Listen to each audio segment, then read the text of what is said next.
The mission of Loma Linda University Health, urban church planting in Australia, and a missionary family in remote Alaska, coming up next.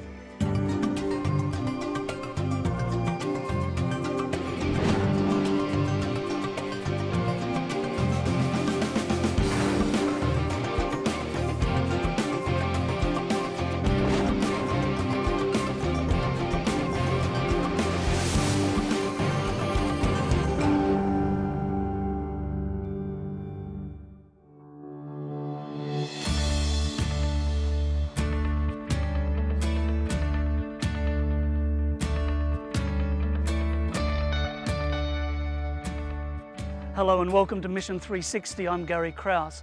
Today's program is coming to you from the campus of Loma Linda University Health here in California.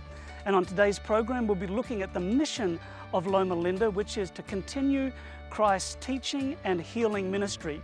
Behind me, you'll see a commemoration of a visit in 1905 by Ellen White, a co-founder of the Seventh-day Adventist Church. During that visit, she said, "This is the very place." And she was referring to a vision that she had received 4 years earlier where she had seen this land. And this is the land where she saw a sanitarium could be established. Well, that was more than 100 years ago, and the rest is history. Loma Linda continues its mission to prepare men and women for service around the world. Loma Linda is known for many things, one of which is that it's a so-called blue zone where people live much longer on average than the rest of the population. Below me is a fitness center, the Drayson Center, which gives a free membership to people in the community who are over 80 years of age. They have more than 500 active members, more than 80 years of age. Well, more about Loma Linda's mission on today's program, but first up, let's travel to Alaska.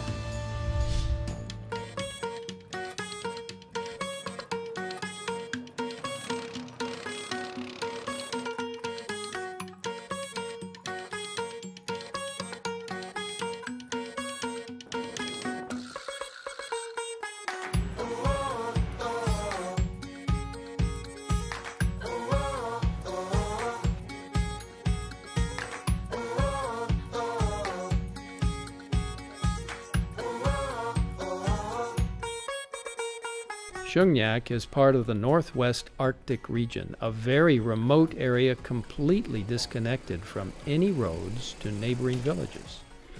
Meet Anthony Sherman, his wife Irene, and their son Hezekiah. Tony moved to Shungnak to take a mission position that the Alaskan Conference had been looking to fill. My wife and I came to Shungnak because this is where God was calling us to.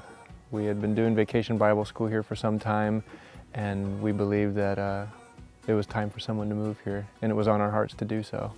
When the Sherman family moved to Shungnak, they did not have any running water and only a wood stove to heat their home. For the first 3 weeks, they lived in the small church and then moved into the parsonage right next to the church. Well, the challenge is being out in the middle of nowhere when you don't know anybody. I mean, you know the people out here, but when you don't have friends and when you can't just get out whenever you want to, or when I want to see my family in the Philippines, I can't really do that, you know, because it costs so much money to travel. Some of the challenges that we deal with are, you know, the logistics, the climate, the different struggles that are present in the village. But I have my husband and my son, and I have God with me, so. It's been a positive experience for us as well, because we're in the center of God's will, and to be in the center of God's will is no other place to be. Tony works at the local clinic as a health care provider. Along with his colleagues, he is the first to address all the health problems and concerns of the locals in the village. Tony and his team respond to emergencies that range from suicides to snowmobile accidents. If any emergency is beyond what the local clinic can manage, he uses a medevac plane to transport patients 160 miles to Kotzebue. Through his position, Tony is able to gain the community's trust and respect, and he does not waste any opportunities to connect with people. Well, besides our work at the clinic, besides what I do for my profession here, We spend a fair amount of time with kids as well as with mostly elders. During the week, on Mondays, we have a youth group that we do for kids that are 8 years and older, and they come to our house.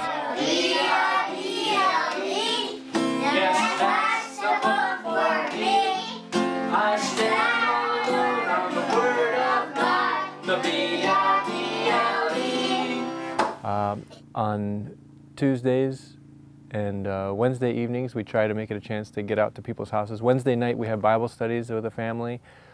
Thursday nights, we usually on that particular night, we'll take our musical instruments and we'll go and do some singing with usually elderly people that are in our village.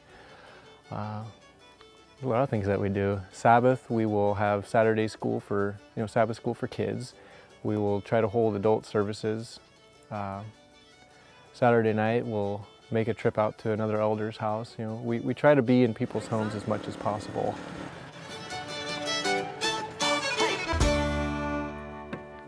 The church and parsonage were built in the 1970s, but have not had an active mission post since the late 1980s.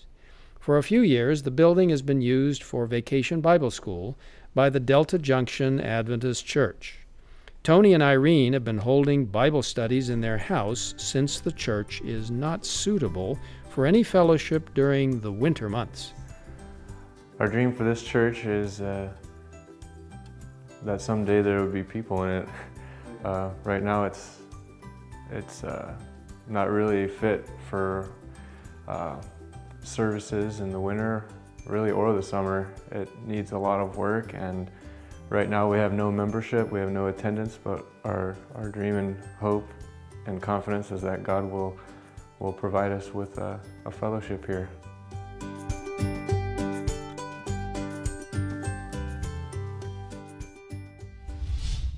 My guest is Dr. Richard Hart, who is the president of Loma Linda University.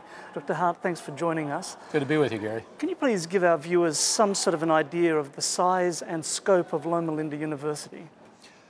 Well, we now actually call it Loma Linda University Health, yes, because we're one combined corporation. We have approximately 15,000 employees, about 4,500 students, and roughly 1,000 doctors on our staff. So that's the scope of Loma Linda.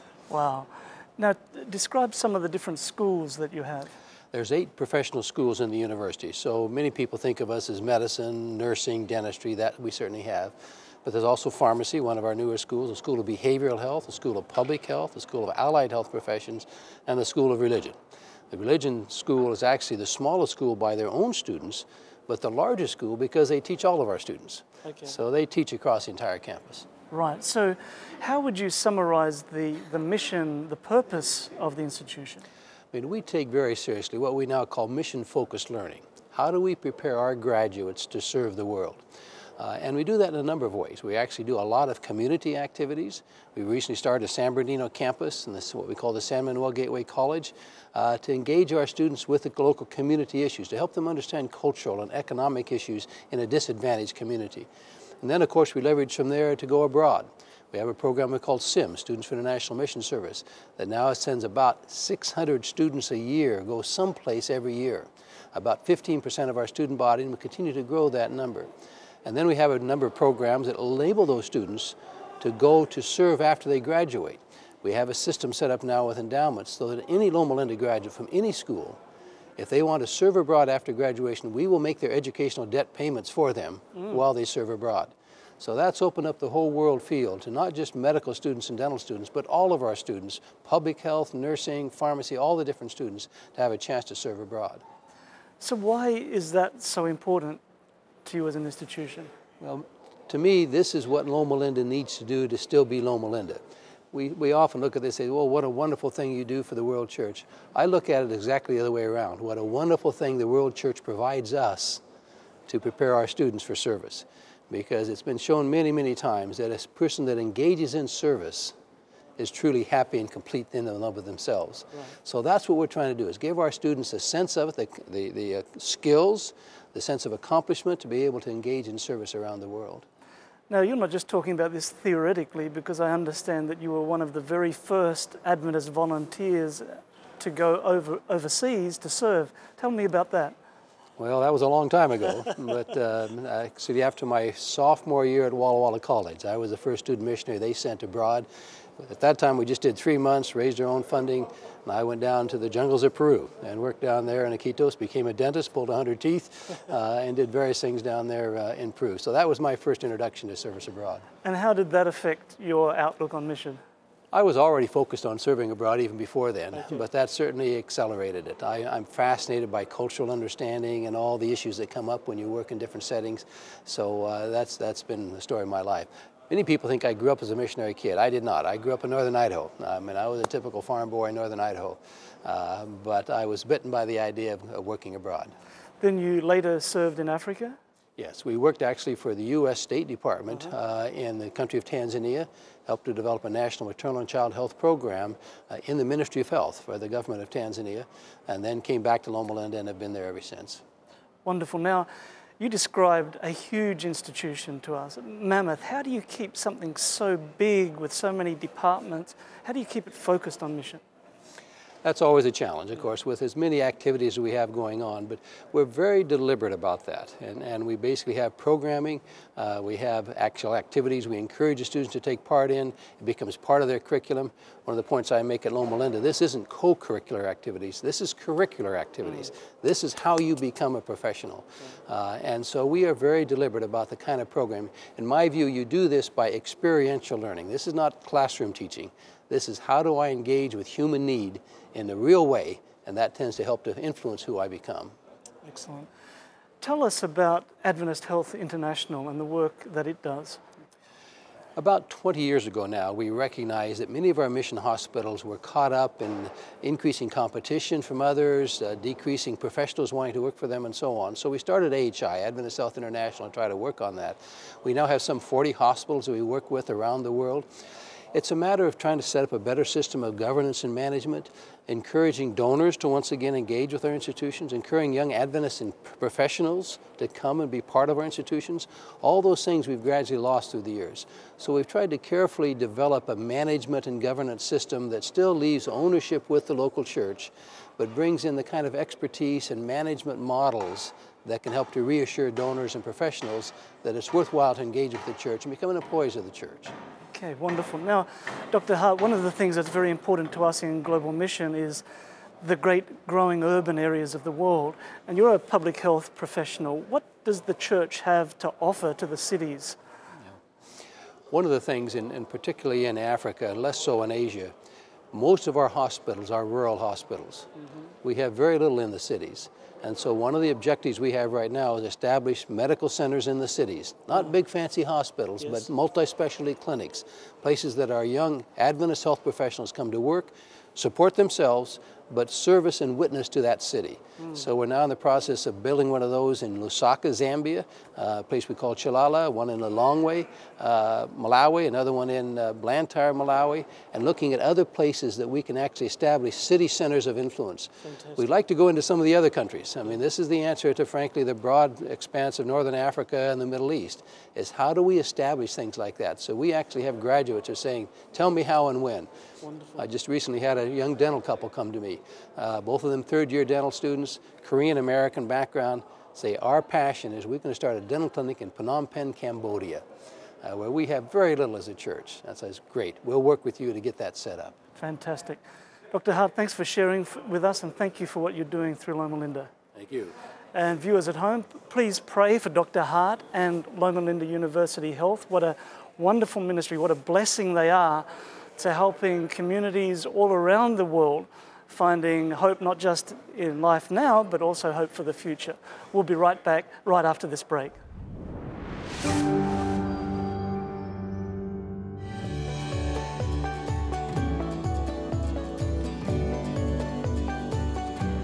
Welcome back to the campus of Loma Linda University Health. Behind me you can see the Loma Linda Medical Center, and then positioned appropriately in front of it is this beautiful depiction of the parable of the Good Samaritan. Next up, we meet Pastor Roy, who is planting a church in Melbourne, Australia. I'm here in Australia with a young pastor who is planting a church in, most of us would say Melbourne, but they say Melbourne. This is Pastor Roy, and tell me, how long have you been working in Melbourne? Yeah, so I first came here in 2005 as a Bible worker and stayed here for 2 years and ended up needing to finish my studies. And so went back to the US, finished my studies, and came here in 2012 with my family, and been here ever since.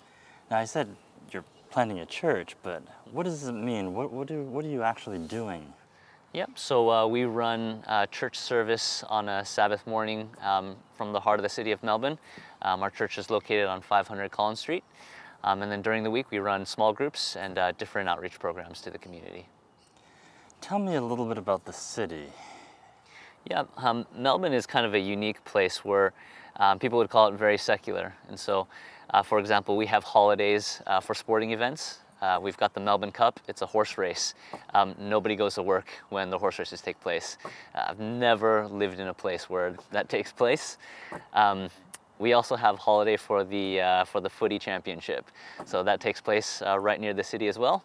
And for those who don't speak Australian, footy is what? Yep, so it's Australian football. Australian Good Aussie call. rules. See, I'm getting too used to Australia here. So is that what they call Aussie rules as well, or is Yeah. that different? Okay. Yeah. All right. Now, I understand that it's also a very international city. Do you have a lot of people from different parts of the world? Is that true? Absolutely. It's a bit of a hub. It's a very diverse city. You've got 40% of people that probably come from Asia alone, and there's just tremendous diversity in the city. Now, which is larger, Sydney or Melbourne? I hear there's a bit of a rivalry as to which is the biggest. So, are you willing to go on record? There is a bit of a rivalry. Yeah, Melbourne is smaller at the moment, and what they're projecting is within the next 5 years that Melbourne would become a little bit bigger than Sydney in terms of population. Okay. Now, why? I mean, you were a Bible worker. Now you're working as a church planter. What inspires you to do what you do? I think that there are moments where you realize God wants you to do something, and there were experiences that I had as a Bible worker here in Melbourne where I really felt like there were moments where people connected with Christ in a meaningful way, and I think there's a lot of motivation saying, hey, that was great, I want to do more of that, and so ended up going into ministry afterwards. Wonderful. Now, your wife is also working with you, so it's a family affair here. Now, when you're talking about reaching a city, you talked about small groups and things like that. How do you really connect with people? Yeah, it's a good question. We probably connect with the people who are Australian born from two different methods. One is mainly referral, so that just means friends of friends. They come to church, they realize this is going to be a great opportunity to witness to my friends, my family members. And so the majority of the people that come into our church are referral. And then we also use social media, so websites like Facebook or meetup.com. They're great ways of connecting with the community. And so we run different Bible study groups. One of them is located right in the middle of the city. We run it during lunchtime. So the advertisement is if you're a corporate person working or living in the city, we've got a short Bible study in the middle of a Wednesday, and they can come. Okay, now, a lot of people know what referrals are. Social media is, it's been around a while, but people are figuring out, how do we use it for ministry? You specifically mentioned one, which is meetup.com. Some people may not know what that is. You want to just tell them how you use it? I mean, it's something that's just out there. It's like Facebook, it's out there.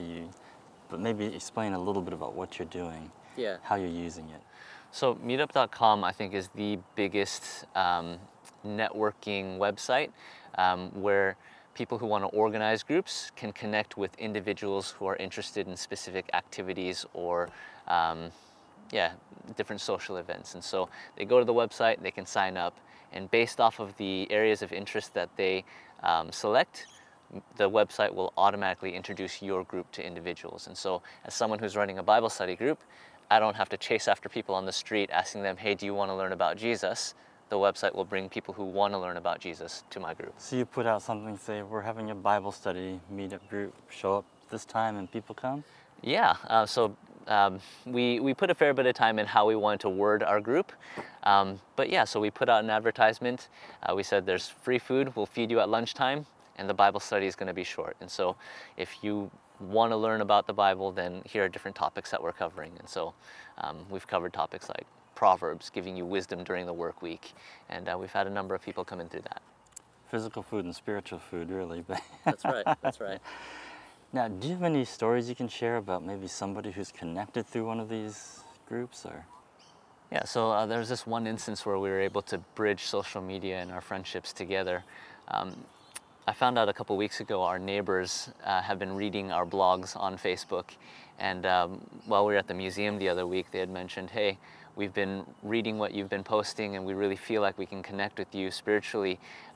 Can we come to your church?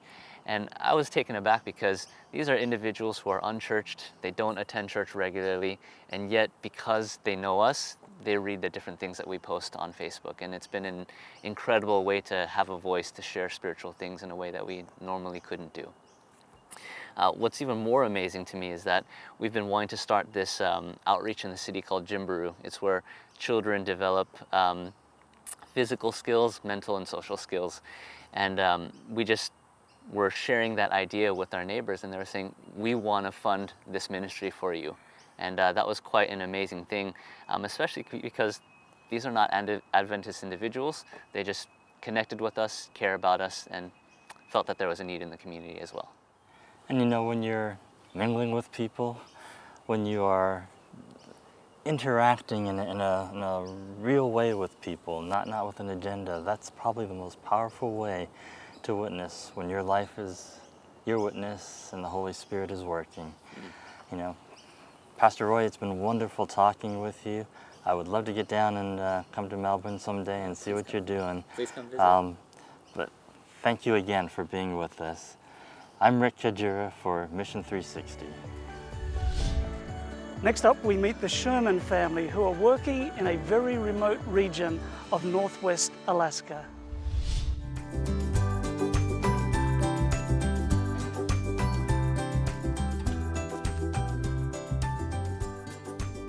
We're refurbishing the church and fixing it up and putting lots of time and effort and money into it because we believe that God will supply the souls, that God will bring people and He will open up doors, and the time will come that we will have a fellowship here. We will have a church family.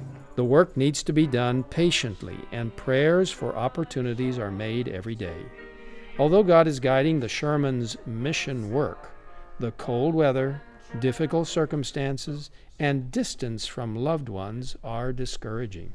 Sometimes my wife and I are discouraged when we're here alone. You know, we sometimes feel that we're just kind of out here by ourselves, and we are tempted to feel like we're not making the impact, and no one is really with us, and no one is really supporting us. And there's been times that we felt like it would be nice to maybe move and join a different type of mission field where there's people who are working together more as a team. I'm kind of like seeing, what are my weaknesses, and that kind of like helps me to know, and at the same time, God is kind of like helping me to work with it.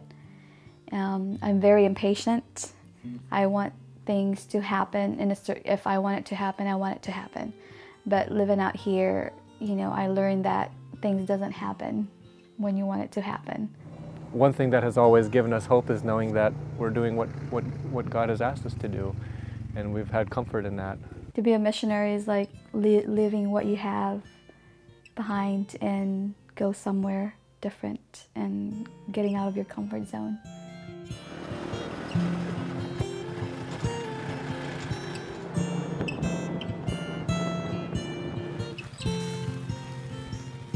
Jade, what are you guys up to?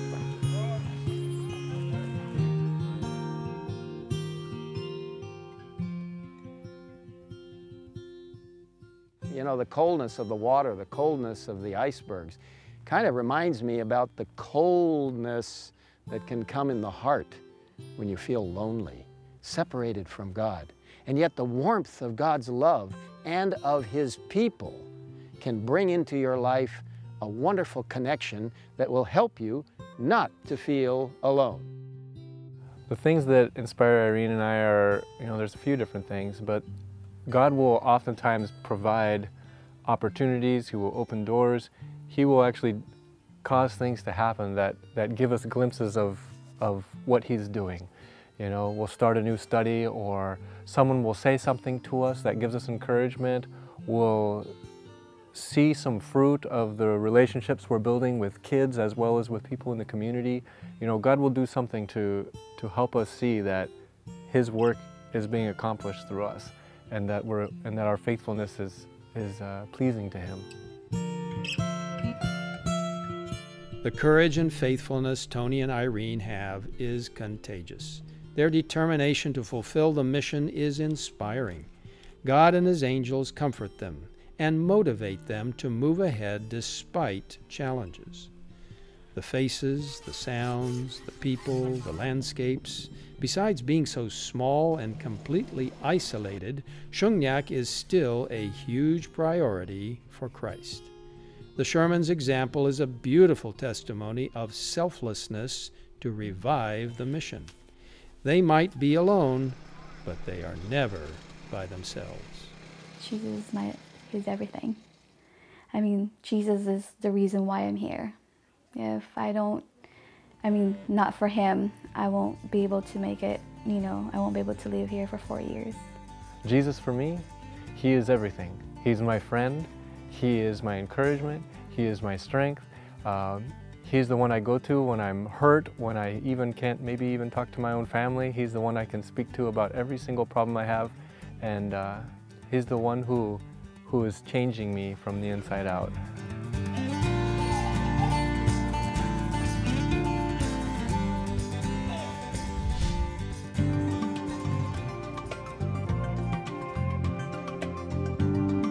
Well, that's about it for today's program, but I hope that you've enjoyed our 360-degree view of a mission around the world. And speaking of 360 degrees, behind me is the mission globe here on the Loma Linda campus.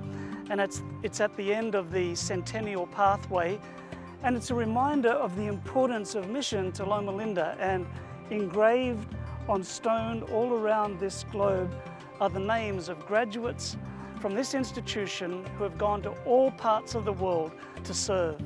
Now you may say, well, that's wonderful for them, but I've never had the opportunity, or I've never been called, and that's fine. We're all given different gifts, but we are all called to pray and support mission wherever it's happening. And so I want to thank you so much for being part of the Adventist mission family through your financial gifts, through your prayers, and through your personal involvement. And as a small thank you for your support of mission, I'd like to send you an Adventist Mission tote bag. It's a little reminder of mission in your daily tasks. Well, for Adventist Mission, I'm Gary Krause, and I hope that you can join me next time right here on Mission 360.